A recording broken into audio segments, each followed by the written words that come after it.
Good morning, everyone.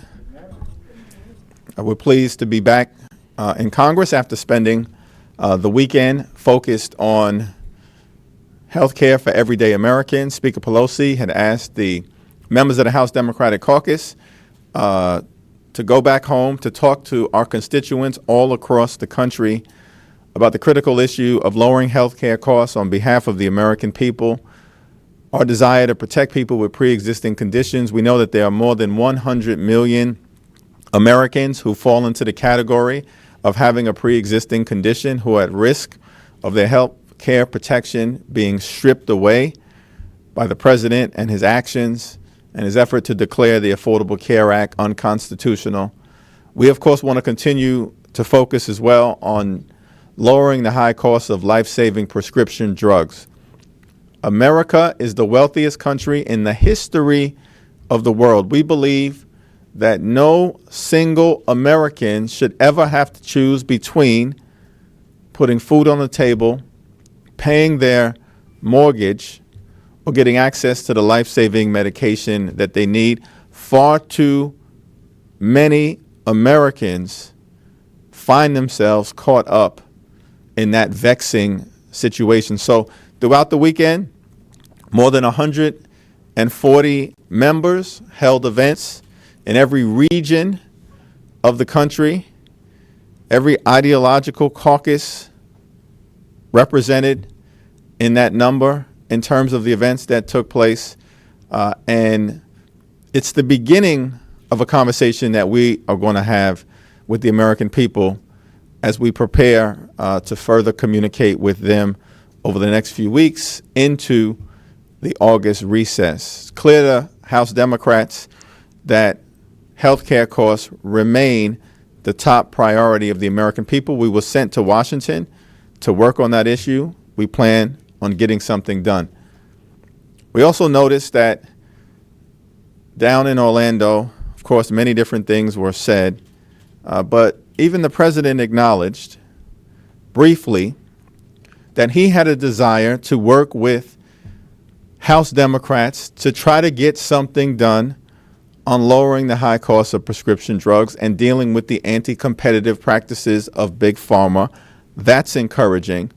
The president also mentioned that perhaps he's gotten over his temper tantrum that he held at the White House the last time he met with Speaker Pelosi and Leader Schumer, and may be interested in revisiting doing something about our infrastructure situation in America. Our bridges, roads, tunnels, airports, water and sewage systems, mass transit systems are crumbling. That's not a Democratic problem or a Republican problem. It's an American problem, and we should be working together to fix it. Democrats have a plan. We think that if we spend at least $1 trillion, we can create 16 million good-paying jobs, and we want to work with the other side of the aisle, the president and the Senate, to get it done. It's now my honor to yield to my distinguished colleague, the vice chair of the caucus from the Commonwealth of Massachusetts, Katherine Clark. Thank you, Mr. Chairman, and good morning, everyone. It's good to be with you. As the chairman talked about, there were some reasons for optimism around the prescription drug comments that the president made, but I also think that it is discouraging that after our healthcare weekend of action, the president's response is, I will be putting together a new healthcare plan that I will roll out.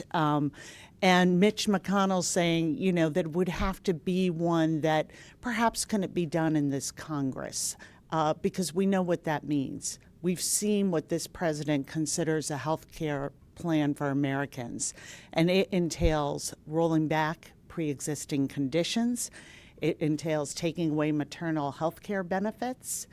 It ended treatment under Medicaid for those suffering from the opioid crisis and substance use disorders. And it took away the ability for many middle-class Americans to care for their aging parents and put an age tax on our seniors.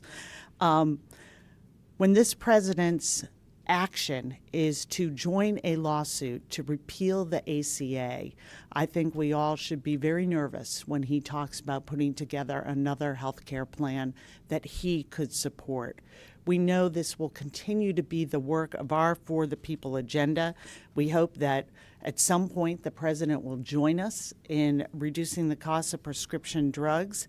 But what we are doing this week is moving forward with our second minibus, which contains appropriations for commerce, justice, and science, agriculture, interior, military construction, and veterans affairs, and transportation, housing, and urban development. We are rejecting in these bills the slashing and the outright elimination of critical programs that were in Donald Trump's proposed budget, and we are including provisions that will uphold our commitment to tribes, protect our environment and clean drinking water, address the nation's opioid crisis, and care for our service members, veterans, and military families.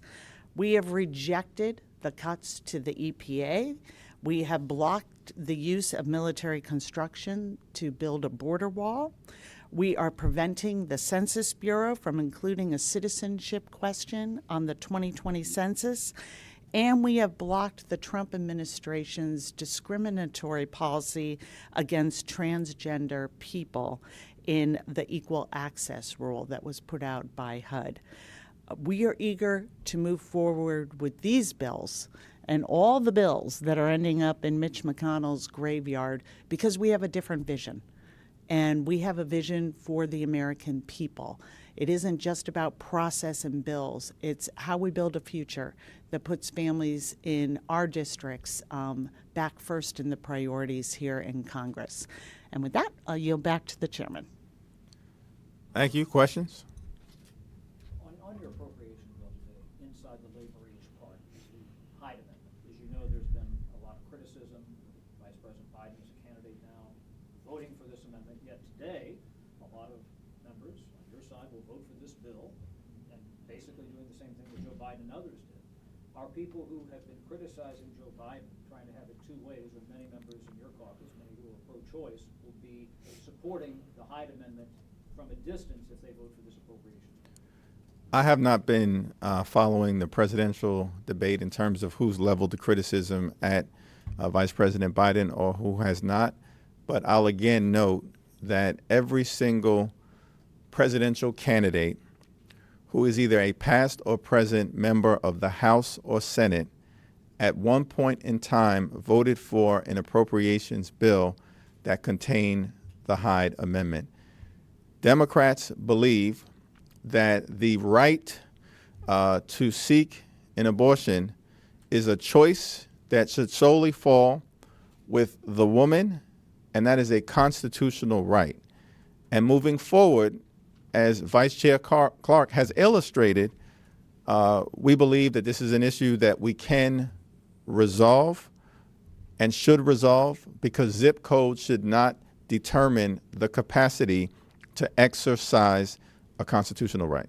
And is that a problem? I mean, you've spoken many times about the importance of the pro-choice position in the caucus. That you don't see inconsistency there, supporting Hyde yet having a different position, allowing for choice when yet supporting Hyde in appropriations bill? Let me be clear. I would repeal Hyde immediately, as would the vast majority of our caucus. But what we have here is not a vote to support Hyde, which we don't. It is a plank of the Democratic Party to repeal Hyde and make sure that low-income women also are able to access the health care they need and deserve. But in this appropriations bill, Hyde was going to become a distraction that could prevent this bill from coming to the floor and having the necessary votes. And when we weighed it against all that the labor age appropriations bill does to, as I said, paint that vision for what we can do, investing in children and families and women, the decision was made not to take on this amendment when we knew we had a Senate and a president that would never sign it. So this continues to be an issue that we are going to deal with. The pro-choice caucus is actively working to repeal the Hyde Amendment, but it is one that we have decided not to take up within this appropriations bill. So this is a pretty popular agenda, especially on the Democratic side. Yet you've got Rep. Cuellar drew a primary challenger, Eliot Engel, just yesterday in New York. What is it that is not convincing the left? What is it that's not resonating with this agenda on that side? Well, that's a question that's best directed at those who have made the decision to challenge Representatives Engel and Cuellar and others. But, this is a free country. We embrace democracy. And the fact that people step forward with ideas who want to serve, I think is generally a very good thing. And I believe that's the perspective of the House Democratic Caucus. The House, as an institution that stands for re-election every 2 years, the only institution that is on that short a time frame, is connected to the fact that we authentically represent the hopes, the dreams, the aspirations of the American people. And the Founding Fathers said we should reflect the current passions of the moment. And so we embrace that. We are all on 2-year employment contracts. That means that every 2 years we have to go back and make the case to the voter as to why they should renew our service. That's not something that I think any of us run away from. Okay, we'll go second row, and then we'll go to the third row. Senate Majority Leader Mitch McConnell yesterday said that he opposes paying reparations, and then said that I think it was the election of Obama was a way the nation has dealt with slavery. Is that appropriate? And as a follow-up, what's the track for the legislation that the Judiciary Committee is working on as we speak? Well, I could spend all day commenting on the inappropriate things that come out of the Grim Reaper's mouth, self-described as such. But I think H.R. 40 at this moment in time, which is the legislation presumably he was referring to, is designed to create a commission to which Mitch McConnell himself, as the Senate Majority Leader, would have the opportunity to recommend 3 members, along with this president, and of course the Speaker of the House of Representatives, to just study the issue. There's a hearing that's taking place right now, and it's taking place in the context of the fact that this is the 400th anniversary to the month of the moment when the first slave ship left the west coast of Africa and began the process of bringing millions of slaves, over to the United States of America for a system of chattel slavery that is widely acknowledged as one of the worst crimes against humanity ever perpetrated in the history of the world. And so I think a reasonable exploration and discussion of how to deal with the legacy of slavery is the least that could occur. Can I just, I'd just like to add to that our country is founded on slavery. It is so interwoven into the roots of our country, and it is a stigma and a stain that we have to address. And the point of this commission is to look at the history and to examine what happened and how it is continuing to have a true impact on African Americans and our country in general. And what we have to do if we ever want to get it right in the future is examine our past. And the fact that Mitch McConnell wants to write that off as we currently aren't slave owners is ignoring that history, is ignoring income inequality in this country, is ignoring the fight for civil rights. It is sad and ironic to note that Mitch McConnell also is holding up H.R. 1, which would expand and protect voting rights in this country. And he has said that that is just a power grab. So we cannot look to him for any sort of moral authority or guidance in how we should be addressing the issues of slavery and the impact today on income inequality, curtailing opportunity, and civil rights and voting rights. Mitch McConnell has zero credibility on questions of racial, social, and economic equality. Associate myself with everything that our vice chair said. What is the timeline that you expect for the prescription drug bill? And could you talk a little bit about the efforts to get the progressives on board? Well, this is a top priority of House Democrats as communicated to the American people in the run-up to November of 2018. We made it clear that if we had an opportunity to serve in the majority, we would focus on lowering the high price of life-saving prescription drugs, in part because it is one of the most significant cost drivers of the increase in healthcare costs that everyday Americans are experiencing. As I understand it, there are ongoing conversations at the highest level taking place between leadership here in the House as well as the White House to try to arrive at common ground. It should also be noted that the Ways and Means Committee, the Energy and Commerce Committee, as well as the House Judiciary Committee have all passed bipartisan bills to deal with the anti-competitive practices of Big Pharma. We think this is an issue, much like criminal justice reform, where people can come together on both sides of the aisle, Democrats and Republicans, progressives and conservatives, to get things done on behalf of the American people. Many members of the Progressive Caucus have appropriately indicated that they want a bold solution to a significant problem that is troubling working families, middle-class folks, and senior citizens. I believe that the overwhelming majority of House Democrats agree with their vision. We're now working through the fine print to make that happen. Yeah. Oh, sorry, I didn't know there was Okay. This morning, Pelosi said she officially ruled out censuring Trump, saying it's, quote, just a way out, and says if you guys do anything, it'll be impeachment. Do you agree with the Speaker, both of you, on that assessment? It seems to me that we should stay the course on the path that we're on, and our constitutional responsibility, if we determine that high crimes or misdemeanors occurred, is to pursue the remedy that is contained within the Constitution in the form of impeachment.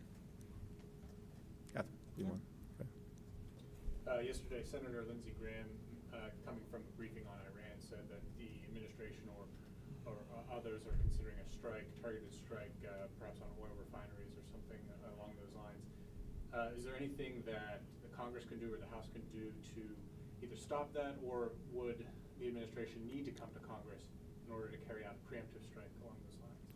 It is our view that the current authorization for the use of military force that was passed in 2001 is not applicable to any military action that this administration may take as directed against Iran. Here's what I don't understand about the administration, that it appears possible that Iran may have struck a few ships that aren't sailing under the United States flag, including a Japanese ship, at a moment when the Japanese have not even concluded decisively that Iran engaged in the alleged attack.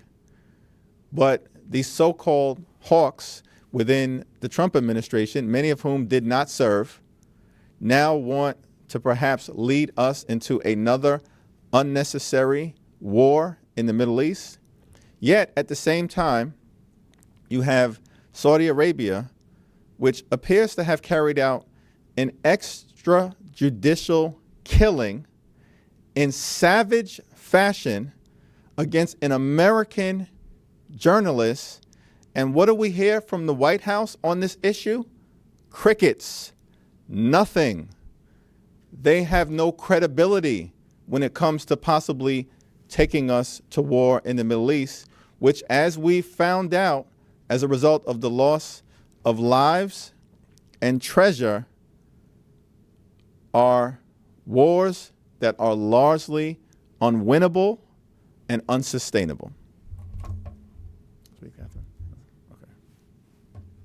Yesterday, Congressman Ocasio-Cortez compared migrant detention facilities to concentration camps. So I'm wondering what you think of her characterization of those facilities with that kind of language, as well as how you're concerned about how people are being treated in those facilities will impact the kind of border funding supplemental you plan to put on the floor. Yeah, I'm unfamiliar with the context in which she made that comparison, but it is obvious that there is inhumanity that is taking place on the border as a result of an initially manufactured crisis that the president has now brought on, perhaps for political reasons, connected to his xenophobic campaign language and inflammatory behavior. It's gravely unfortunate, and I think many have articulated the position within the House Democratic Caucus, led by the Congressional Hispanic Caucus, that we should provide the humanitarian assistance necessary to change the conditions along the border, particularly as it relates to immigrant children. But we need to make sure that there are guardrails that are erected so that we do not inadvertently fund the reckless Trump deportation machine. That will be, in my view, our negotiating posture moving forward. I just want to add to that to hear the President of the United States kick off a political rally by saying he is going to now embark on mass deportation is continuing the reckless, dangerous, inhumane policies that we have seen from this administration. I won't ever forget going to the border and seeing those children and families in cages, having crying mothers literally hanging on to us, begging to be able to find out where their children are. One of those moms had a baby taken from her who was still nursing and was an infant. We want to help address the conditions at the border, but to have this president come out and say, this is all about a crisis, that it's like an arsonist saying, oh, all safe, the fire's out. We need to make sure as we get that aid that it is structured in a way that is actually going to help the migrants at the border and help those departments provide the care for them, and will not be used to either build a wall or increase detention. And to have a president trying to do both things at once, say, oh, it's a humanitarian crisis we want to address, and at the same time we are going to embark on an entirely new mass deportation policy, it raises a lot of questions. And we're trying to thread that needle and make sure that we get this money to help with the humanitarian crisis we're seeing at the border that was created by this administration, and not further fund making that crisis worse and making conditions for people there, both who are migrants and those who are trying to work as official federal government workers to address this problem, even worse. I think the people he's talking about deporting have been determined by a judge to be here illegally. Are you saying, despite the fact that those cases have been adjudicated lawfully, that those people should not be deported? They should be allowed to stay in spite of that. Is that what you're saying? It's hard to Most of the people, I think they say they're talking about deporting. Yeah, it's hard to believe anything that the president is saying in this area, because we know that his policies have largely been driven by political considerations. We'd be happy to take a look at whatever reasonable proposal comes from the Department of Homeland Security to do two things: make sure that we uphold America as a nation anchored in the rule of law, and at the same time a compassionate nation that is a nation of immigrants, people who have come from all over the world and have contributed to America in such a significant fashion. If you take a look at our current immigration crisis, there are really only three options. There is the status quo. I think everybody agrees, Democrats and Republicans, that we have a broken criminal justice system and we need to address it. The status quo is not sustainable. There's mass deportation, which Republican and Democratic former secretaries of Homeland Security have made clear repeatedly is totally impractical. It's not going to happen. There's not even any evidence that Senator Mitch McConnell will appropriate the money that could even bring about a fraction of the type of mass deportation that Donald Trump is talking about. So mass deportation is widely regarded by Democrats and Republican experts as impractical. The status quo is not sustainable. The only thing that we should do, third option, is work together in a bipartisan way to fix our broken immigration system. We're willing to do it. We just need partners in the Senate and in the White House. Any further questions? Thank you, everyone.